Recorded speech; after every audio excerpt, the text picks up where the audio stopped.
Swayam Prabha. Digital India. Educated India.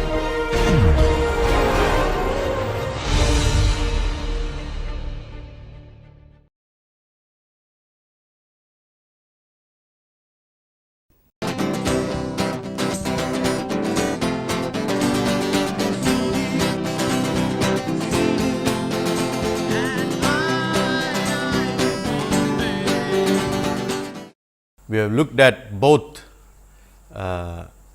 velocity and temperature boundary layers, and we have obtained similarity solutions as well as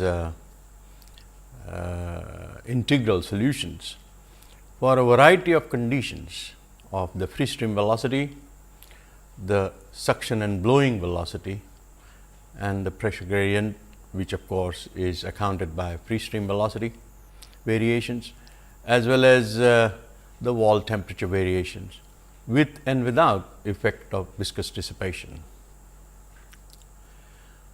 We now turn to another important class of flows called internal flows, and that is the topic of my discussion today, laminar internal flows.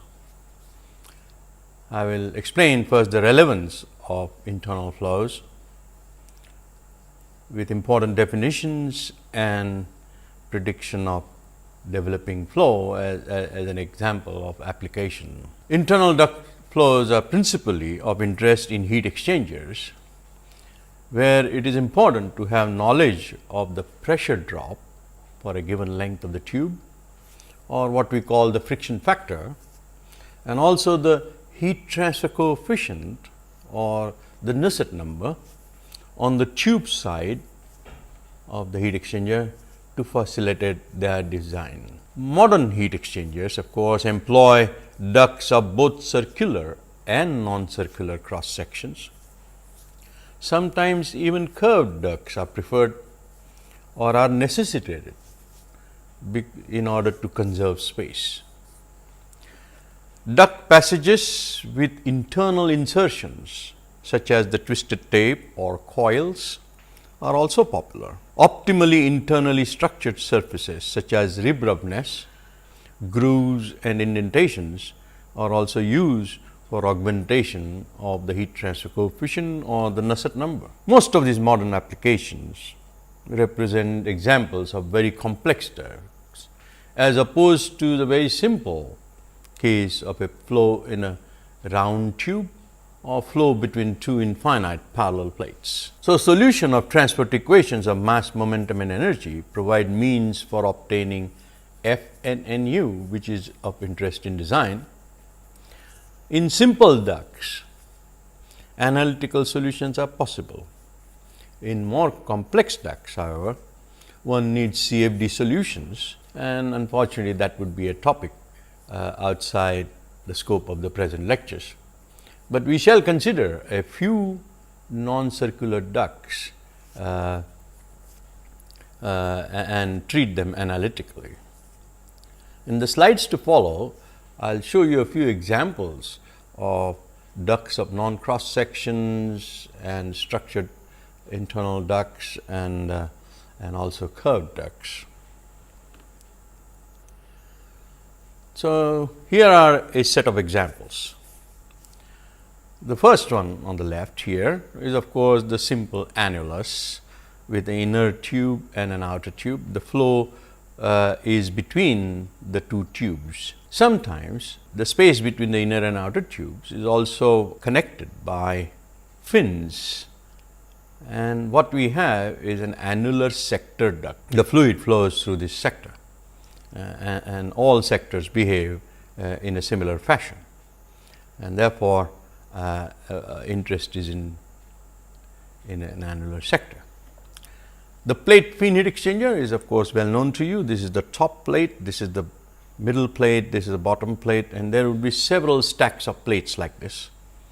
The flow is cross flow in the sense that between the top two plates the flow hot fluid may flow from left to right, and here in the bottom two plates the flow may be directed as shown here, the cold fluid. Again, the two plates are connected by fins which form ducts of triangular cross section. Here the cold fluid flows through ducts of square or rectangular cross sections.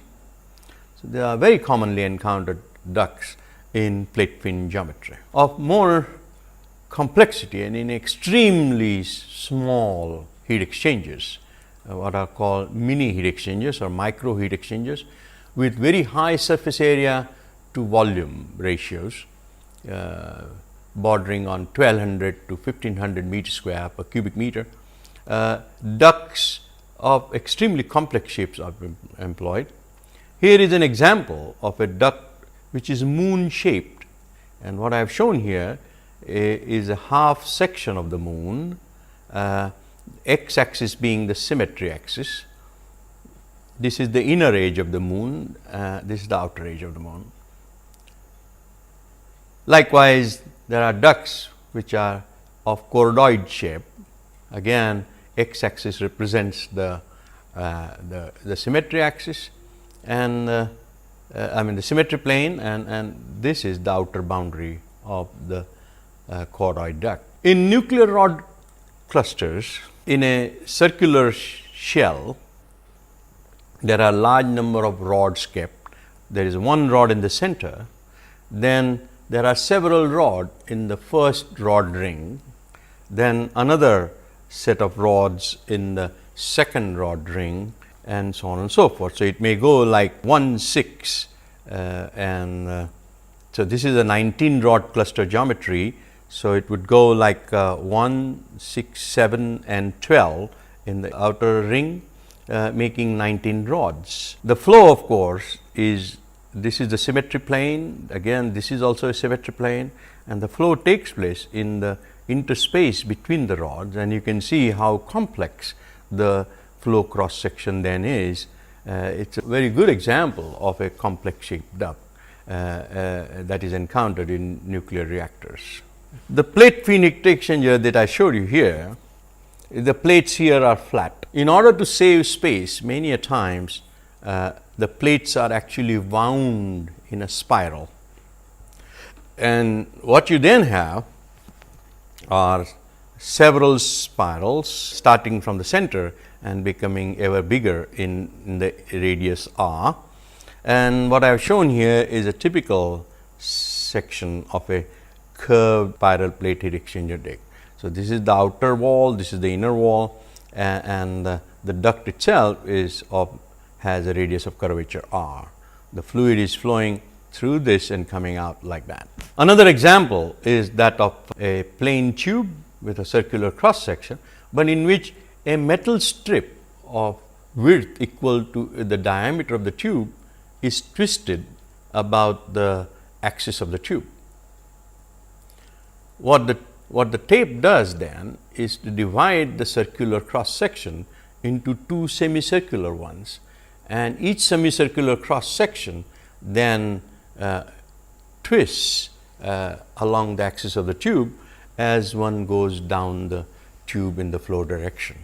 So, what you have are two semicircular cross section twisting about the axis of the tube, and it forms a very complex curved duct with a non-circular geometry. Internally structured surfaces, the gas turbine blade is a classic example of how surfaces are internally structured. First of all, notice that this is the cross section of the blade, and you will see ducts of non-circular cross section.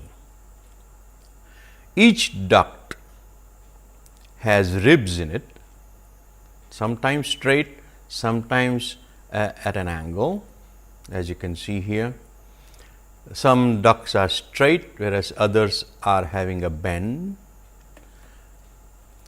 Then in some ducts, some part of the blade, you have a duct which has ribs, and then one wall is perforated so that the flow goes this way, and then also comes out with an impinging air on the leading edge of the blade, and the remainder air goes out of the blade to the top.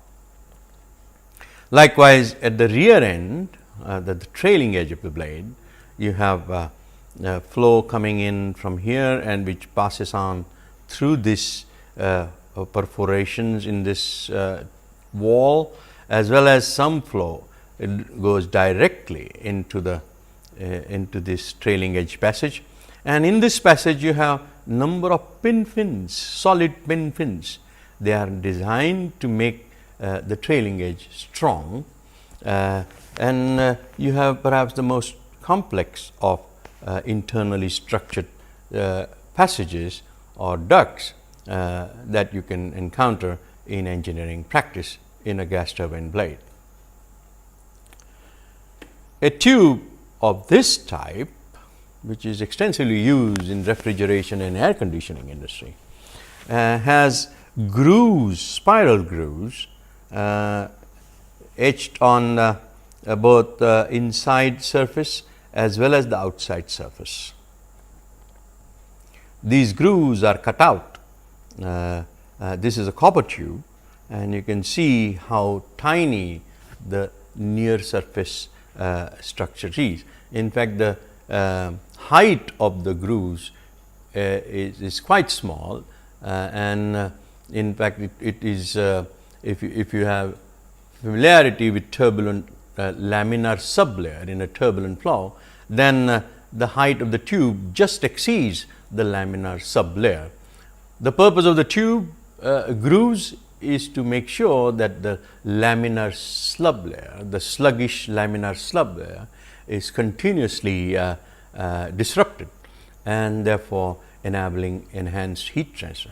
Same is the purpose of internal rib roughnesses and so on and so forth. Our interest here now is on laminar flows, although many practical applications are in turbulent regime.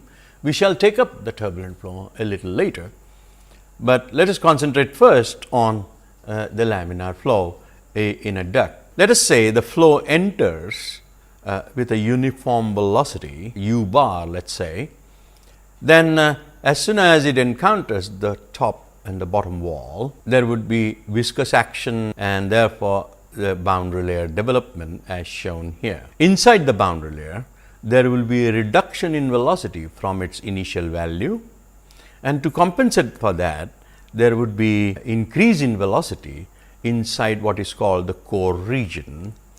For all practical purposes, one could imagine the core to be almost of uniform velocity, but the velocity itself would be greater than what it was at the inlet.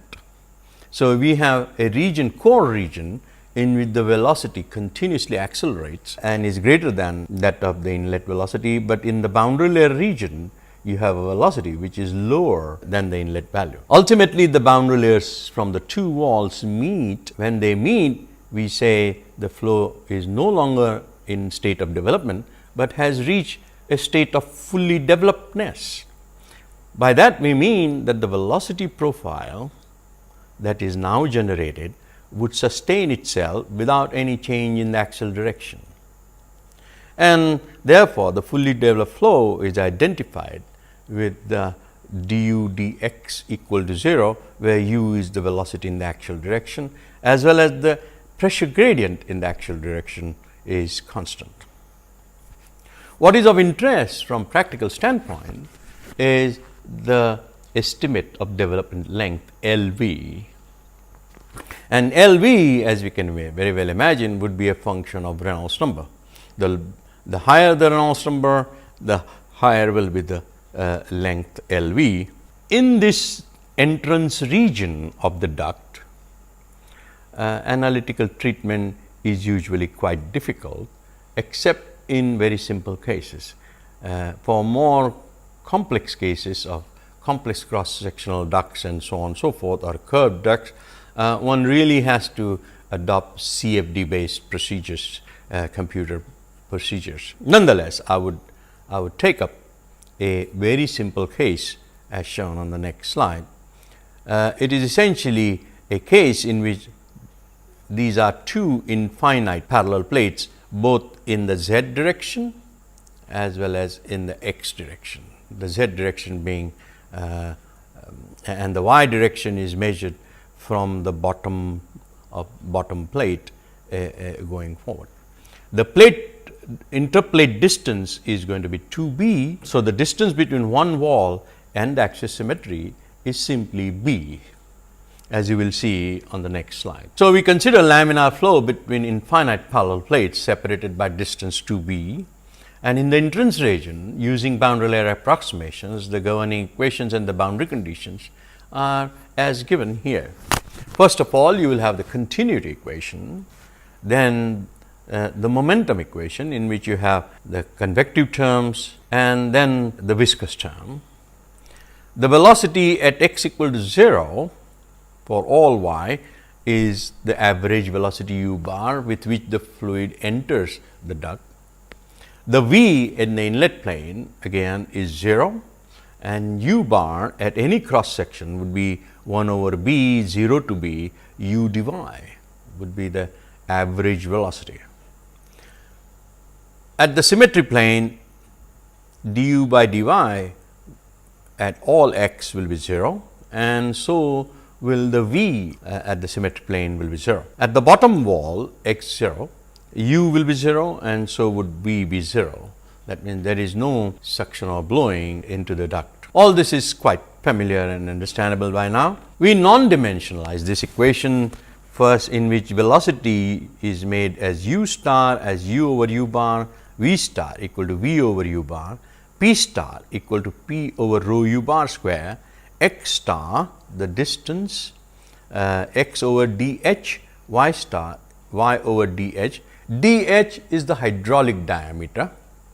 Reynolds number also is defined based on the mean velocity u bar and the hydraulic diameter, and dh for flow between parallel plates separated by distance 2b is twice the distance between the plate, and therefore equal to 4b is the hydraulic diameter.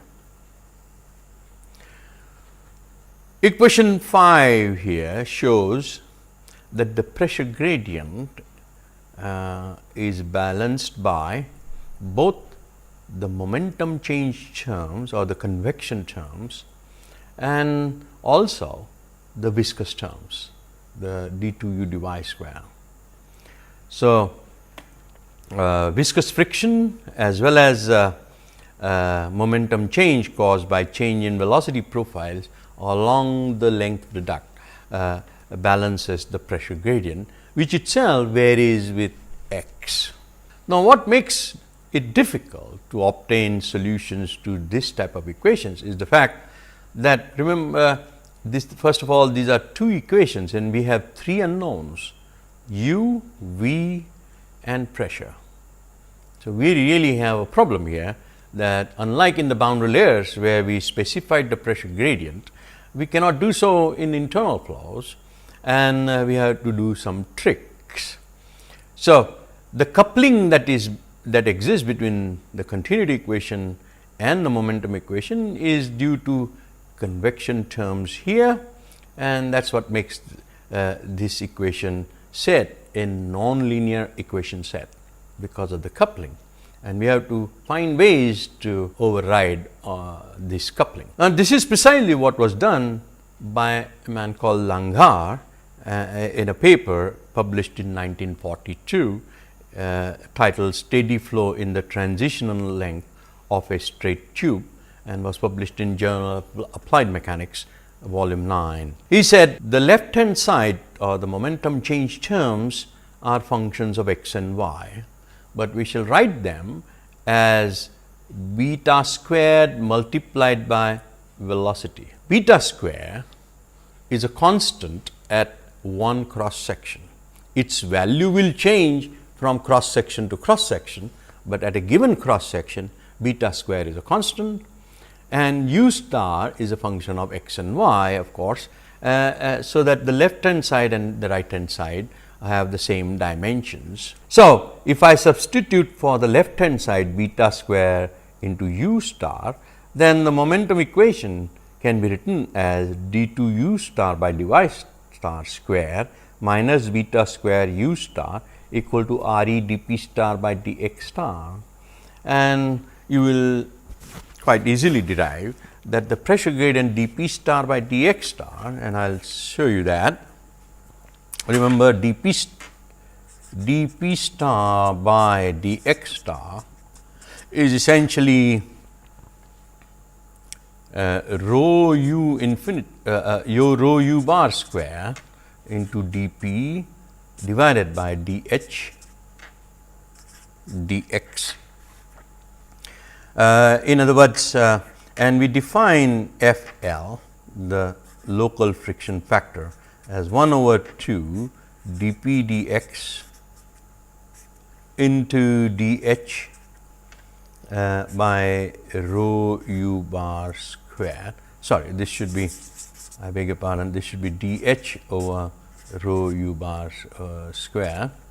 Then you will notice that this is nothing but dP star by dx star is nothing but 2 times FL. Essentially, this is the frictional term. This is in a way represents now the convection term, and this is the pressure gradient term. We will manipulate this a little further. So, we define u dash. So, let me write down this equation. The equation that we wrote down is d2u star by dy star square minus beta squared u star equal to Re dP star by dx star. So, I introduce here u dash equal to u star minus Re by beta square dP star by dx. Then this equation, if I substitute for u star, and notice that this is a function of x only, and therefore, with y this will simply become d2u dash by dy star square minus beta squared u dash equal to 0. Now, this is with boundary condition u star equal to 0 at the wall, y star equal to 0, and at the axis of symmetry where y star is equal to 1 by 4. Remember, this is the duct of length 2b. This is the axis symmetry. We are measuring y this way. So, this is y equal to 0 and this is y equal to b, but dH is equal to 4b. So, this becomes y star equal to 1 by 4 b divided by 4b, and this is also equal to y star. So, at y star equal to 1 by 4, the velocity gradient will be 0. The velocity gradient in y direction would be 0, and that is what the equation has two boundary conditions. This equation has two boundary conditions, u star equal to 0 at y star equal to 0, and du dash by dy star equal to 0 at y star equal to 1 by 4.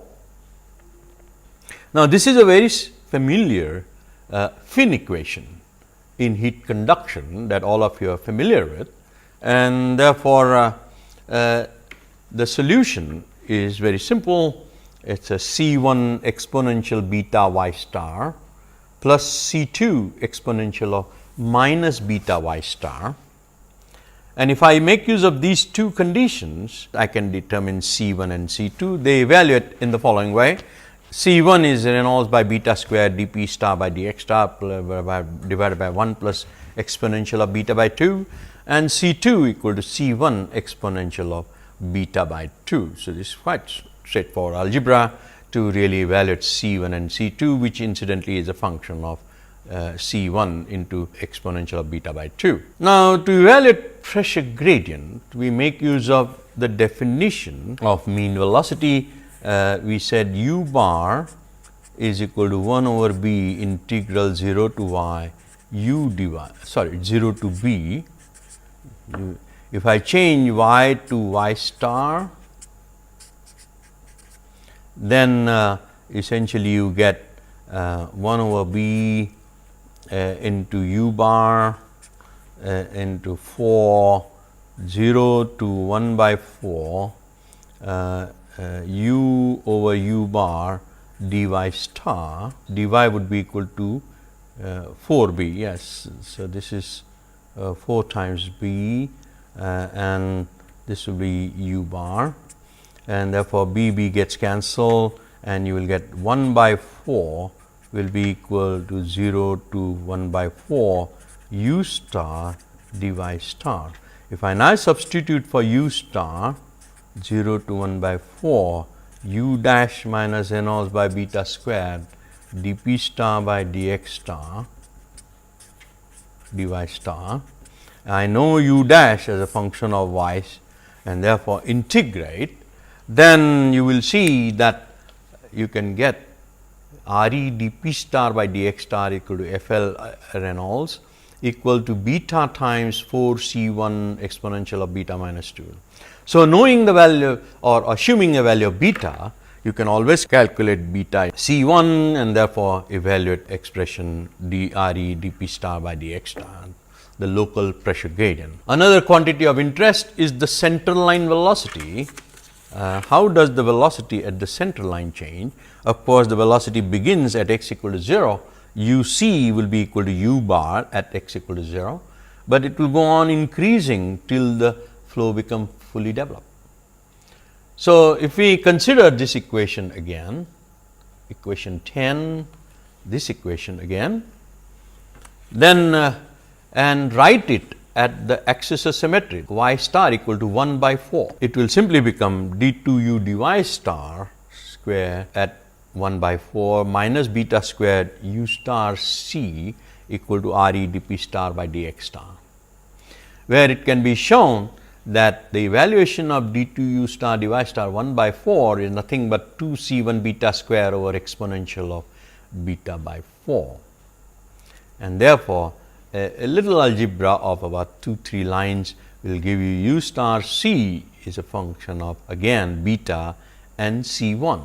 So, we have evaluated the pressure gradient, local pressure gradient, we have evaluated the local value of the central line velocity for a given beta, which incidentally means for a given value of x along the duct. The next question is of course, which value of beta corresponds to which value of x, because beta has been arbitrarily chosen numerical value, and we still have to work out what is it the connection between beta and x. So, let us go back to equation number 5. This was our original equation. If I integrate each term of this equation from the lower wall to the axis of symmetry, the equation reads as Re times d by dx of u star plus d by dy star of v star u star equal to minus Re dp star by dx star plus d2u star by dy star square. If I integrate this equation from 0 to y star, then I will get d by dx of 0 to 1 by 4 u star dy star plus v star u star at 1 by 4 minus v star u star at 0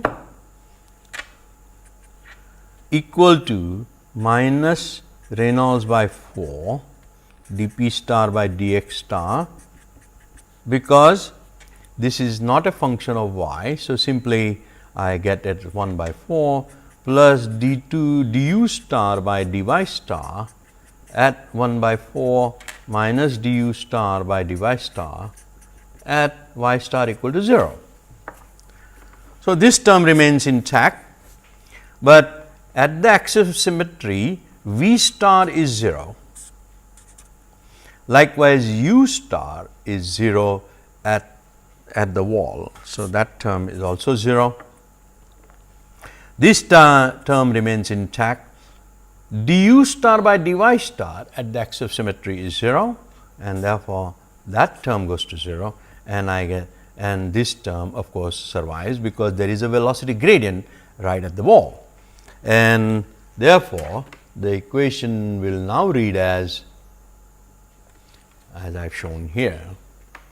Re d by dx star 0 to 1 by 4 u star dy star equal to minus Re by 4 dp star by dx star plus du star by dy star y star equal to 0. So, if I now substitute u for u star in terms of u dash here and evaluate du star by dy star from velocity profile where u dash is equal to u star. So, I substitute for u star in terms of u dash and then carry out the integration and differentiation. Then after some algebra about 1 page, you derive an equation that Re equal to df1 by dx star equal to f2, where f1 and f2 are functions of beta as shown here. F1 would be C1 star plus I1 plus I2 minus I3, I1 is equal to that term, I2 is equal to that term, and I3 is equal to that term. And F2 itself would again be a function of beta and C1. Another way of writing this equation is to say x star equal to Re times integral f1 value of f1 at x star equal to 0 to value of f1 at x star equal to x star 1 over f2 df1. It is this that establishes the relationship between x star and beta that we wish to find out, because f1 and f2 are functions of beta. How is this done? It is done as shown here. We want to evaluate this integral. So, we first assign different numerical values to beta and generate functions f1 beta and f2 beta and tabulate them. Then we simply carry out integration by trapezoidal rule.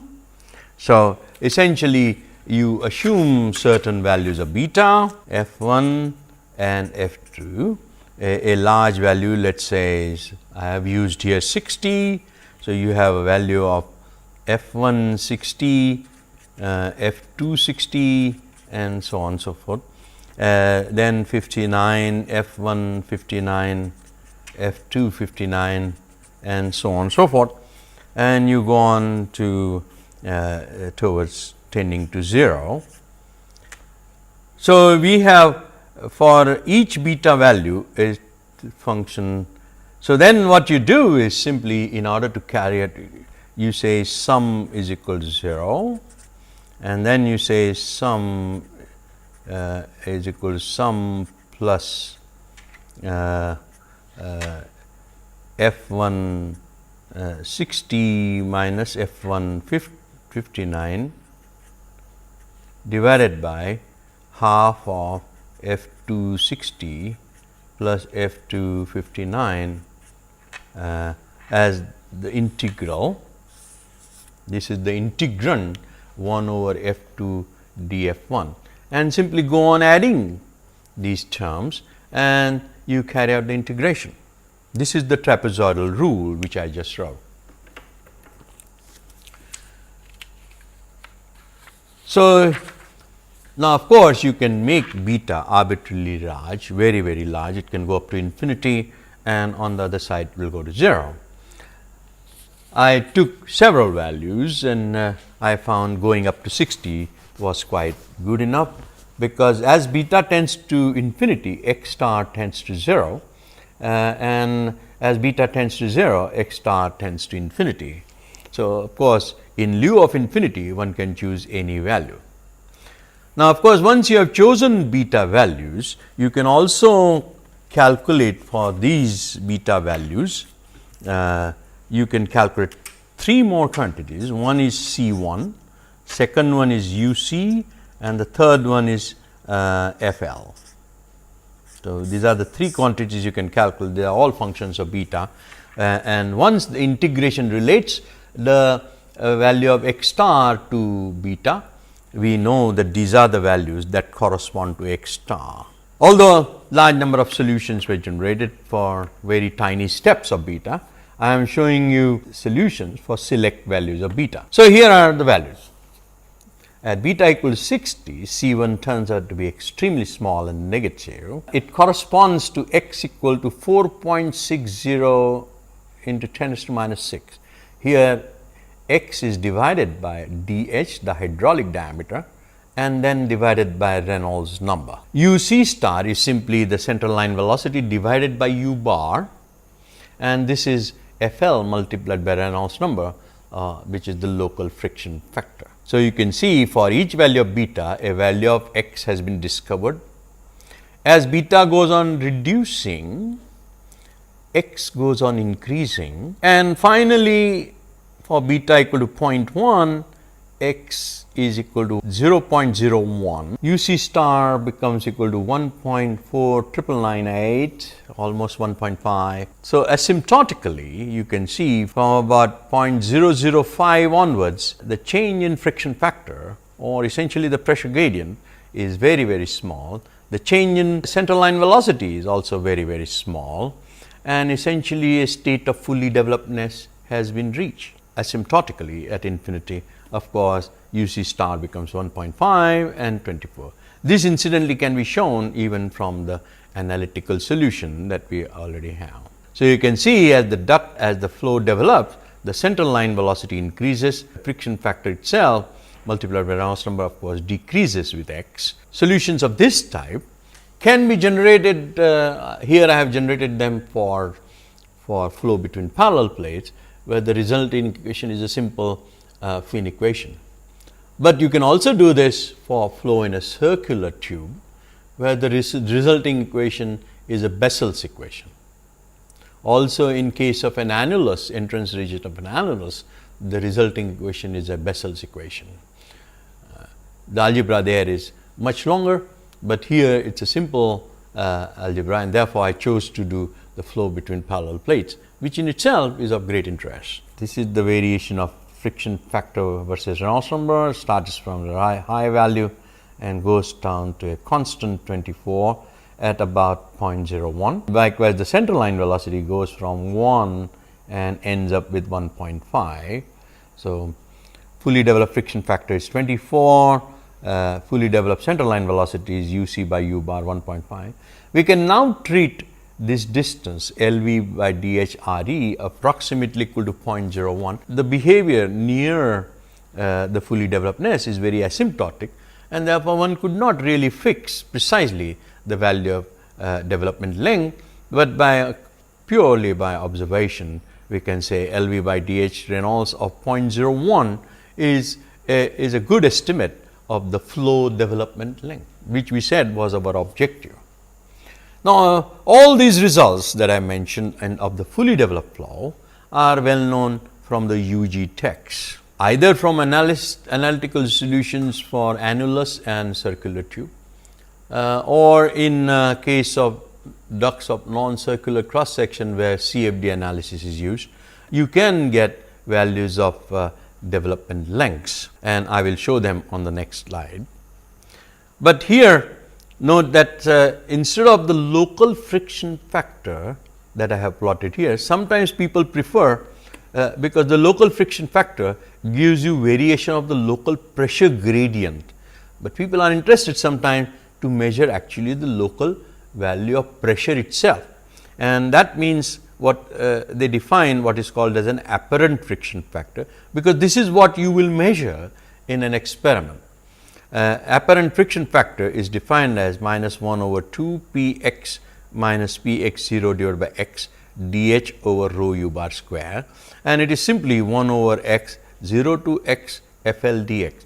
So, our solution for FL can be integrated to get apparent friction factor, and it would go something like just slightly above the local friction factor, and again predict at long length you will predict that apparent friction factor is also into Reynolds number is again 24. So, let us look at the values of development lengths predicted for different ducts, and here I have chosen a few ducts of few cross section. Circular tube, its development length is 0.05, LV divided by DH divided by Reynolds. For an annulus of different radius ratios Ri by Ro, so if the inner radius is very small, it is 0.01944.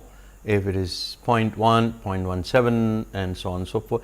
Note that these values need not be monotonous, because the value of DH itself goes on changing for different radius ratios, and so does the value of Reynolds number, which is a function of hydraulic diameter.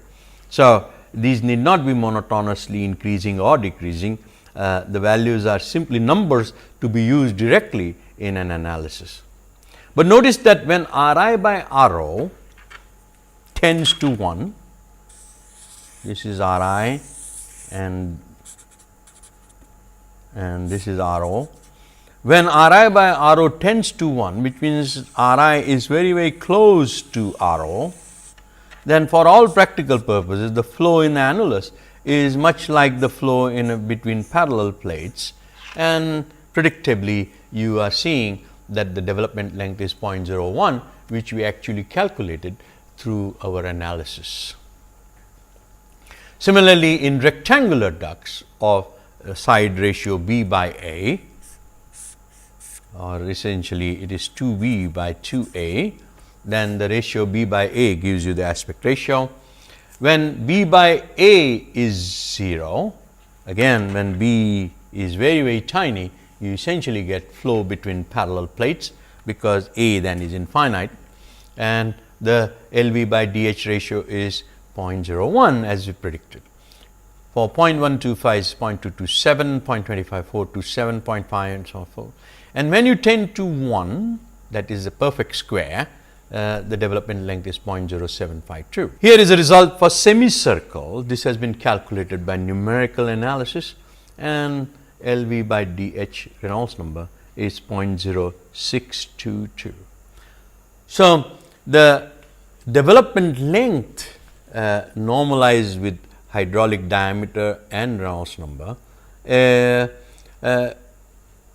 a notionally fixed value for a given duct, and it is always, as you will see when we go on to heat transfer calculations, it is very essential that we know what these development lengths are, so that we can account for their presence in the heat transfer analysis. Analytical work of this type is almost now abandoned, because most people use CFD based solution procedures, but it would be useful for you to know who were the early contributors to this very interesting aspect of internal flows, and therefore, I give you a few references. The first one is by Sparrow and Lin, published in 1964. It is called Flow Development Lengths in Hydrodynamic Entrance Region of Tubes and Ducts, Physics of Fluids, volume 17. Another one by Hahn, Hydrodynamic Entrance Lengths for Incompressible Laminar Flow in Rectangular Ducts, published in 1960. Lundgren, Sparrow and Starr, Pressure Drop due to the entrance region in ducts of arbitrary cross section. This is in Journal of Basic Engineering, 64. And then for annular passages, there is the paper by Heaton, Reynolds and Case in International Journal of Heat and Mass Transfer. So, as I said, the flow in the entrance region is quite a complex situation, and one needs exact analytical solutions for classroom work. Can only be worked out for simple cases. I gave you example of one case, and then concluded with magnitudes of the development lengths as encountered in different ducts. In the next lecture, we will take up the case of fully developed flow inside ducts of circular and non-circular cross section.